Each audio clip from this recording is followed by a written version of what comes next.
मेरा नाम बीना है। मेरा ताल्लुक़ एक अमीर घराने से है। पिताजी एक बिल्डर थे। मेरे घर में मुझे हर तरीके की सहूलियत हासिल थी, पर शादी के मामले में मुझे मेरी मर्ज़ी की इजाज़त नहीं थी। हमारे ख़ानदान की लड़कियों को हर तरीके की आज़ादी दी जाती, पर किसी को भी अपनी पसंद की शादी करने की इजाज़त नहीं थी। मेरी माँ जब 16 वर्ष की थी तभी उनकी शादी अपनी उम्र से ज़्यादा एक बूढ़े अमीर तरीन शख्स से कर दी गई, और उनकी माँ ने उनके लिए यही बेहतर समझा। मुझे अपने साथ यही सलूक होने का अंदाज़ा नहीं था। मेरे लिए जब संजय का रिश्ता आया तब मेरी उम्र 16 वर्ष थी। संजय मुझसे 18 वर्ष बड़े थे, पर मेरे घर वालों ने मेरे लिए ये रिश्ता मुनासिब समझा, जबकि मैंने अपनी तरफ से नाराज़गी जतलाई। तुम पागल तो नहीं हो गई? आखिर क्या कमी है संजय में? अच्छी शक्ल सूरत का है, अमीर है, और क्या चाहिए? सिर्फ 18 साल बड़े हैं, जबकि तुम्हारे पापा मुझसे 22 साल बड़े थे। तो क्या मैंने उनके साथ एक अच्छी ज़िंदगी नहीं गुजारी? क्या मैं उनके साथ खुश नहीं हूँ? मेरी माँ ने मुझसे ये सवाल किया, मुझे जतलाया। शायद ये उनकी तरफ से एक मजबूत फ़ैसला था। हाँ, आप खुश हैं। फ़र्क सिर्फ इतना है, आपकी वह खुशी मुझे आपके चेहरे पर सिर्फ पार्टियों पर लोगों के सामने दिखाई देती है। हाँ, आप खुश हैं, जबकि मैंने आपको रातों को रोते हुए भी सुना है। अगर आप चाहती हैं कि आपकी तरह मैं भी ज़िंदगी गुजारने पर मजबूर हो जाऊं, तो कबूल कर ले ये रिश्ता और जाएं शादी की तैयारियां करें। अगर भगवान ने मुझे बेटी से नवाजा तो मैं उसके साथ ऐसा नहीं करूंगी। जिस तीर से आप खुद घायल हुई, उसी तीर को अपनी औलाद के सीने में उतारना जुर्म है। मैंने रोते हुए कहा। मेरी माँ ने दोबारा इस टॉपिक पर बात नहीं की। मैं भी किस्मत के आगे हार गई। मेरी शादी संजय के साथ हो गई।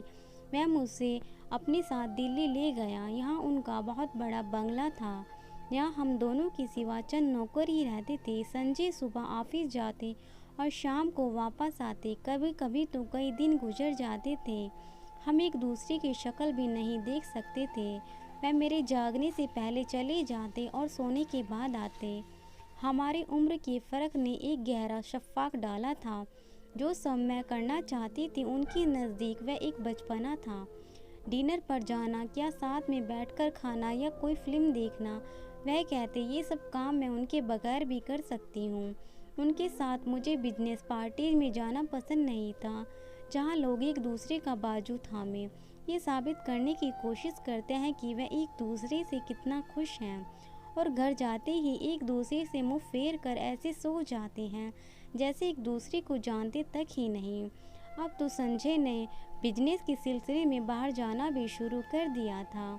ऐसे में मैं और अकेलापन महसूस करती। मुझे तन्हाई पसंद नहीं थी, तन्हाई से डर लगता था। एक बार मैंने मम्मा से बात कह डाली। आखिर बेटी माँ से दिल की बात ना कहती तो किससे कहती। माँ ने कहा, फिक्र मत करो, औलाद हो जाएगी तो सब ठीक हो जाएगा।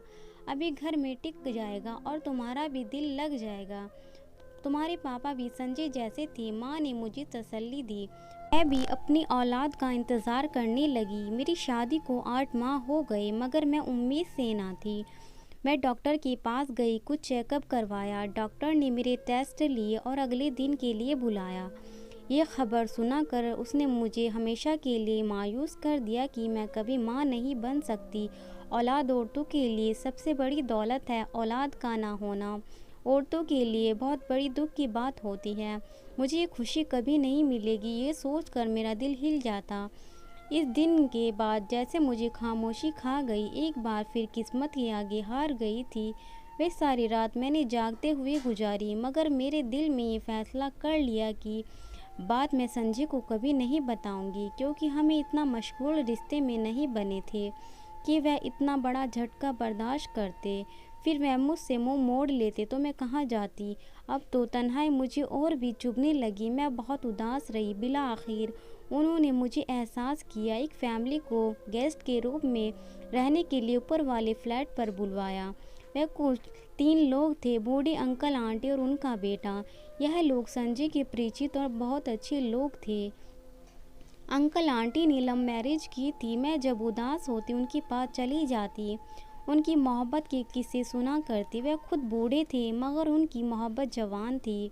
मेरे और संजय की शादी को 1 साल भी नहीं हुआ था। लगता ऐसे था कि जैसे हम दोनों ने सदियां साथ गुजारी हो और दोनों ही बूढ़े हो गए हैं। उनका बेटा राकेश मेरी हम उम्र था। कभी कभी उससे हाय हेलो हो जाती। वह बहुत खूबसूरत और अच्छी पर्सनैलिटी वाला था। बीए का स्टूडेंट था। मैंने उसे अक्सर पढ़ते हुए देखा था। शायद शाम में कोई कंप्यूटर कोर्स करने जाता था। अक्सर मुझसे अपनी पढ़ाई को लेकर बात कर लेता। एक बार अंकल आंटी को तीर्थ यात्रा के लिए जाना था। उन्होंने मुझसे रिक्वेस्ट किया कि मैं राकेश के खाने पीने का ख्याल रखूं, तो मेहरबानी होगी। मैंने कह दिया उनको फ़िक्र करने की कोई ज़रूरत नहीं। आखिर खाना नौकर ही बनाते हैं। जहाँ 2 लोगों का खाना बनता है वहाँ 3 का भी बन जाएगा। यह लोग तीर्थ यात्रा के लिए चले गए। अगले ही दिन संजय भी बिजनेस के सिलसिले से शहर से बाहर चले गए। अब शायद घर में मैं और राकेश ही होते। एक दिन मैं कंप्यूटर कोर्स से वापस आया। मैं हॉल में बैठी चाय पी रही थी। उसने मुझे हाय कहा। मैंने उसे चाय पीने की ऑफ़र की। वह मेरे साथ ही बैठ गया। शुक्रिया। चाय की बहुत तलब हो रही थी। खुद से चाय बनाकर पीना अच्छा नहीं लगता। मैंने कहा तो मुझसे बता दिया करें, मैं आपके लिए चाय भिजवा दिया करूँगी। कहने लगा मुझे अकेले में बैठकर चाय पीने में मज़ा नहीं आता। मुझे उम्मीद नहीं कि आप ये कहेंगे कि मेरे साथ बैठकर चाय पी लिया करें।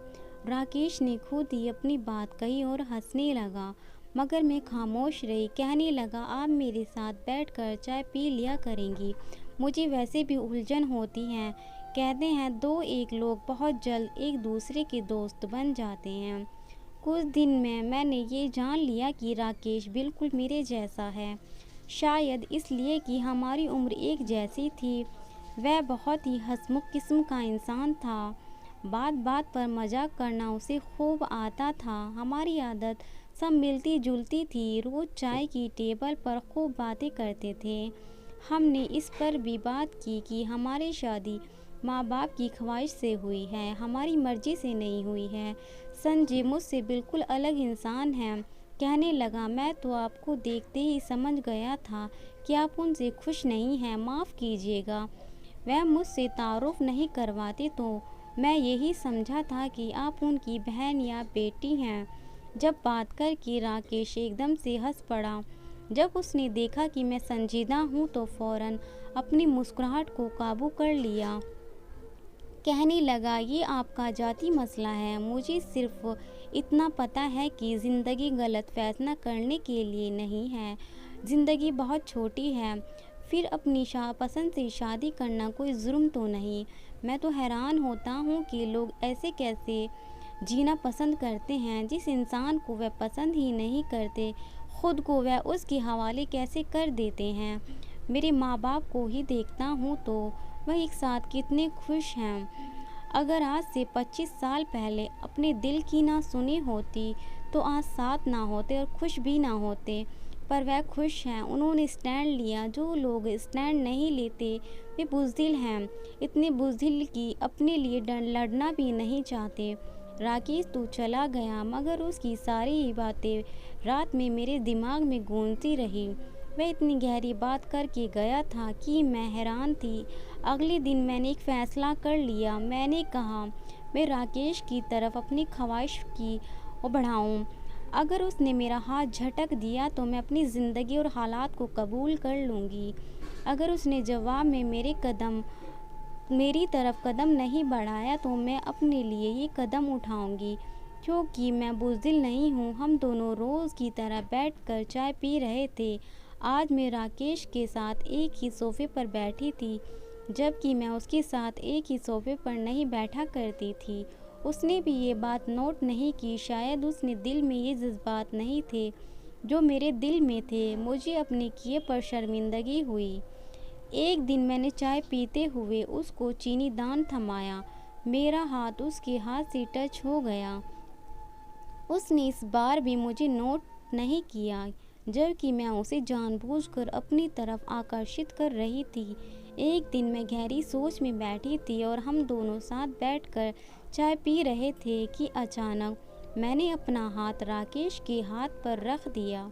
अगले ही पल वह मुझसे उठकर दूर हो गया। ये क्या कर रही हैं मिसेज संजय? पिछले दिनों से आपको क्या करने की कोशिश कर रही हैं?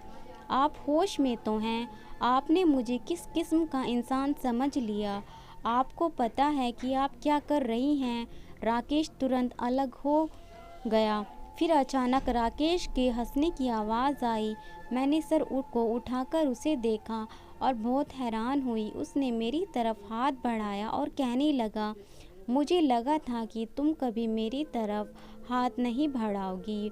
वह इतनी मोहब्बत से बोला कि मेरी आंखों से खुशी के आंसू झलक पड़े।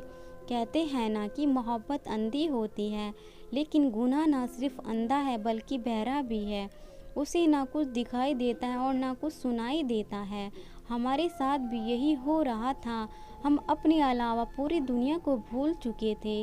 रात होते ही मैं नौकरों की नज़र से बचते हुए राकेश के कमरे में जाती। हम बातें करते, हंसते और छुप कर घर से बाहर निकल जाते। मुझे संजय का कोई फिक्र नहीं थी। आखिर उन्होंने आज तक मुझे दिया ही क्या था। हम दोनों एक दूसरे से अपनी मोहब्बत का इजहार करके एक दूसरे के हो गए। मैंने फैसला कर लिया कि मुझे राकेश के साथ ही रहना है। हमें बहुत जल्द इस बारे में संजय से बताना होगा कि मुझे अपनी मर्जी से जीने का हक है। तुम मेरी मोहब्बत हो, बस तुम्हें मेरे साथ देना होगा। राकेश ने कहा, मैं तुम्हारे साथ हूँ। मैंने तुम्हारे लिए खूबसूरत तोहफा प्लान किया है। कल शाम तक मेरे घर आना। ठीक आधे घंटे बाद तुम मेरे कमरे में आ जाना। मुझे यकीन है ये तुम्हारी ज़िंदगी का सबसे बड़ा तोहफा होगा जिसे तुम कभी भूल नहीं सकोगी। राकेश के बाद से मैं खुश हो गई। अगले दिन राकेश के घर आया। 1 घंटे बाद मैं भी उसके कमरे में गई। मैं बहुत अच्छे तरीके से तैयार होकर गई थी। जब मैं अंदर गई तो राकेश टीवी के सामने खड़ा था। मुझे मोहब्बत भरी निगाहों से देख रहा था। मैं भी उसकी तरफ मोहब्बत भरी निगाहों से देख रही थी। कहने लगा, अपनी आंखें बंद करो और जब तक मैं ना कहूँ अपनी आंखें मत खोलना। मैंने ऐसा ही किया। राकेश टीवी के आगे ऑन किया और फिल्म लगाई थी। उसकी आवाज़ पर मैं चौंक कर आंखें खोलने लगी थी। फ़र्क सिर्फ इतना था कि मेरी मुस्कुराहट उड़ गई, जबकि राकेश के चेहरे पर एक अलग ही मुस्कुराहट थी, जिसे देखकर मेरा दिमाग माइल होने लगा। मेरी आंखों के आगे अंधेरा छा गया। यह वह वीडियो थी जो मुझे बर्बाद करने के लिए काफ़ी थी। कहने लगा, कैसा लगा मेरा ये तोहफा? अरे तुम रो क्यों रही हो? देखो हम साथ कितने अच्छे लग रहे हैं। क्या ख्याल है? ये वीडियो तो तूफ़ान है, वह तूफ़ान जो तुम्हारी ज़िंदगी बर्बाद कर देगा। राकेश, तुमने मेरी वीडियो बनाई, तुम मुझसे मोहब्बत नहीं करते। कहने लगा, मेरी बात तुम ध्यान से सुनो। अगर तुम चाहती हो ये वीडियो मैं तुम्हारे पति को ना दिखाऊं, तो हर माह तुम मुझे मुँह मांगी रकम दे देना होगा। इसके अलावा तुम अब भी मेरे कमरे में रोज़ आओगी, जैसे तुम अब तक आ रही हो। मैं तुमसे ये नहीं पूछूंगा कि तुम ये सब मंजूर है कि नहीं। मुझे नहीं लगता कि तुम्हारे पास कोई और रास्ता है। राकेश हंसने लगा, तुमने मुझे धोखा दिया। क्या ये सब झूठ था? तुम पहले दिन से ही मेरे साथ खेल खेल रहे थे। बस इतना ही बोली। हाँ और क्या, तुम जैसे लोग मरते हैं ऐसी चीज़ों के लिए जिनमें रहकर तुम खुश भी नहीं हो। तुम तो मेरे हाथ आई सोने की चिड़िया हो। मोहब्बत क्या है, इससे हम जैसों को क्या फ़र्क पड़ता है? हमें तो अपनी ज़रूरत है और ख्वाब पूरे करने हैं। आज से तुम वही करोगी जो मैं तुम्हें कहूँगा। मेरी ज़िंदगी राकेश की ग़ुलाम बन गई। हर माह मुझसे लाखों रुपए भी लेता और मुझे गुनाह पर भी मजबूर करता था। कभी भी लड़कियों को किसी की बातों में नहीं आना चाहिए। वक्त के साथ मुझे पता चला कि वे राकेश के बूढ़े अंकल आंटी माँ बाप नहीं थे, बल्कि इस काम में उनके बराबर के हिस्सेदार थे। वह कोई बैंक में नौकर नहीं करते था। जब संजय घर आते तो वह मुझसे ऐसे बात करता जैसे कि जानता ही ना हो। उनके जाते ही वह अपने असली रंग में दिखता। यूं ही 6 माह गुजर गए। मुझे अपनी वजूद से नफरत हो गई। इससे बेहतर तो मेरी पहली वाली ज़िंदगी थी। मैं खुद से शर्मिंदा थी। क्या ये सब यूं ही चलता रहना था? कौन था जो ये सब रोकता? कभी सोचती कि अपनी जान दे दूं, कभी सोचती कि संजय को ये सब सच सच बता दूं। एक बार अपनी माँ को बताने के लिए सोचा, लेकिन मेरी हिम्मत ना हो सकी। लेकिन फिर भी मैंने अपने पति को सब कुछ बता दिया। मैंने कहा, मुझे माफ़ कर दें, मैं बहक गई थी। नफ्स ने मुझे अपना ग़ुलाम बना लिया था। मुझे सिर्फ मोहब्बत चाहिए थी, तवज्जो चाहिए थी, आपका वक्त चाहिए था जो कभी नहीं मिला। मैंने आपसे एक और झूठ बोला कि मैं कभी भी माँ नहीं बन सकती। मैंने आपसे ये बात इसलिए छुपाई थी कि मुझे लगा कि इस बात से आपको कोई फ़र्क नहीं पड़ेगा। अगर आप मुझे छोड़ देंगे, जो चाहे सज़ा देंगे, मुझे कबूल है। आप मुझे जान से भी मार देंगे तो कोई गम नहीं होगा। मैंने फूट फूट कर रोते हुए अपने जुर्म को कबूल किया। इस दिन मैंने खुद को बहुत छोटा महसूस किया। मैं संजय से नज़र नहीं मिला पा रही थी। वह उठे और मेरी तरफ बढ़े। मैं बहुत घबरा गई, खौफ से कांप रही थी। संजय से नज़र नहीं मिला पा रही थी। कहने लगा, अब तुम इस आदमी के पास नहीं जाओगी, ना ही उससे बात करोगी। मैं सब संभाल लूँगा। मगर ये मत समझना कि मैंने तुम्हें माफ़ कर दिया। तुम्हारा फैसला मैं बाद में कर लूँगा और तुम्हें वह फैसला मानना पड़ेगा। संजय ने इसके सिवा कुछ और नहीं कहा। अगले दिन संजय घर नहीं आए। राकेश मुझे कॉल करके बुलाना चाह रहा था, मगर मैं कॉल नहीं उठा रही थी। वह बार बार मुझे कॉल करता रहा और गुस्से में मेरे कमरे तक आ गया। मुझे ज़बरदस्ती अपने साथ ले जाने लगा कि अचानक वहाँ पुलिस आ गई और उसे रंगे हाथों पकड़ लिया। संजय ने बताया कि इस शख्स ने मेरी बीवी पर हाथ डालने की कोशिश की है। राकेश पुलिस से बेफिक्र थे, इससे पहले कि वह कई लड़कियों को अपना शिकार बना चुका था। पुलिस ने राकेश और उसकी नकली फैमिली को पकड़ लिए। SHO संजय का वाकिफकार था। उसने राकेश से मेरी वीडियो लेकर तलब कर दी और यकीन दिलाया कि इसकी और कॉपी नहीं है। संजय मुझसे बातचीत बंद रखी और एक दिन उन्होंने मेरा सामान पैक कर दिया। मुझे मेरे घर छोड़ने के लिए ले जाने लगे। मेरे पास भी ये हक कहाँ था कि मैं उनसे माफ़ी मांगती। वह मुझे क्यों माफ़ करते? मैं सर झुकाए हुए बैठी थी। तुमसे बहुत बड़ी गलती हुई। गलती नहीं, गुनाह हुआ तुमसे, पर मैं इसमें मेरी भी गलती थी कि तुम पर तवज्जो नहीं दिया। कोई तुम्हारे पास 6 माह का वक्त है, तुम्हें अपनी माँ के पास रहो। मैं उससे कह दूंगा कि मैं मुल्क से बाहर जा रहा हूँ, इसलिए तुम्हें वहाँ छोड़ रहा हूँ। तुम सोच लो तुम्हें क्या करना है। अगर मेरे साथ रहना है तो सब भूल कर आ जाना, अगर नहीं तो बता देना, डिवोर्स पेपर मिल जाएगा। संजय ने सामने देखते हुए कहा। मैंने कहा, मैं इस काबिल नहीं हूँ। संजय, खुद को माफ़ करने की कोशिश करो। जब तक तुम खुद को माफ़ नहीं करोगे तब तक तुम्हें कोई माफ़ नहीं करेगा। मेरे पास तुम्हें देने के लिए आखिरी मौका है। संजय मुझे माँ के घर छोड़कर खुद वहाँ से चले गए।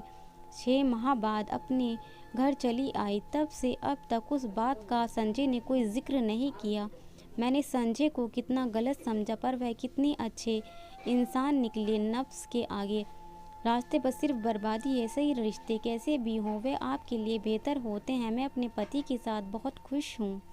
ये कहानी अगर आपको अच्छी लगे तो मेरे चैनल को सब्सक्राइब करें और मैं आपके लिए ऐसी कहानी लाती रहूँगी। धन्यवाद।